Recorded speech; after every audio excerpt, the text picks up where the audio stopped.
नजर डालेंगे बैनुल-अक़वामी दुनिया पर। अमेरिकी वज़ीर ख़ारजा मार्को रूबियो ने कहा है कि अमेरिका पाकिस्तान के साथ अपने स्ट्रेटेजिक ताल्लुकात को फ़रोग़ देने के नए मौके देख रहा है।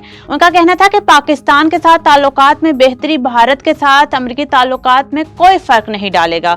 हफ्तावार प्रेस ब्रीफिंग के दौरान मार्को रूबियो से सवाल किया गया कि क्या भारत ने पाकिस्तान और अमेरिका के बढ़ते ताल्लुकात पर तशवीश का इजहार किया, जिस पर उन्होंने जवाब दिया, नहीं, ऐसा नहीं है। अलबत्ता भारत फितरी तौर पर फिक्रमंद जरूर हो सकता है, क्योंकि तारीखी तौर पर पाकिस्तान और भारत के ताल्लुकात कशीदा रहे हैं, मगर हमें दुनिया के मुख्तलिफ ममालिक से ताल्लुकात रखने होते हैं। Pakistan Peoples Party Gulf middle state के नायब सदर मुश्ताक बलोच की जानिब से रियाज के मुकाम पर होटल में सहाफ़ी बरादरी के एजाज में पुरतकल्लुफ अशाइया का एहतमाम किया गया। तकरीब में शरीक मुअज़्ज़ज़ मेहमानों ने PNP न्यूज़ HD के डायरेक्टर और पाक कश्मीर मीडिया के general secretary Zubair Khan Baloch, Pak united media forum के नाज़िम कादरी, मारूफ समाजी शख्सियत अरशद तबस्सुम, कामरान अशरफ और दीगर समेत सहाफ़ी शामिल थे।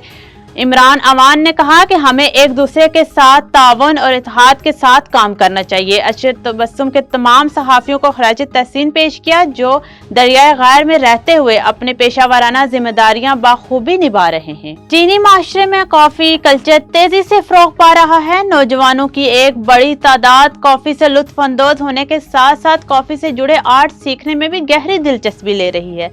मज़ीद तफसीलात जानते हैं बीजिंग से शाहिद अफराज खान की इस रिपोर्ट में।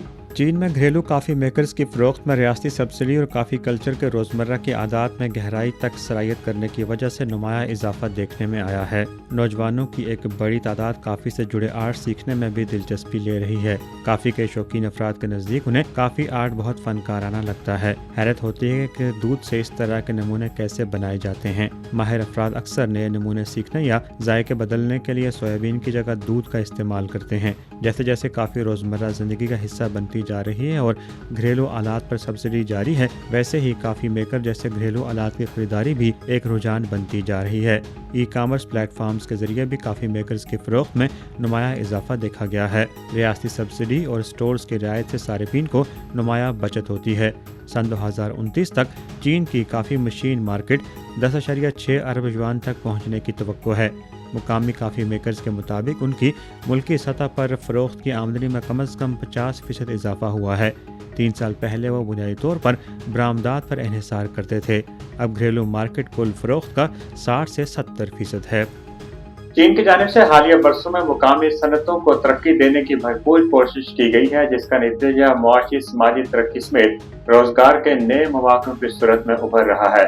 Shahid Afraz Khan, A1 TV, Beijing.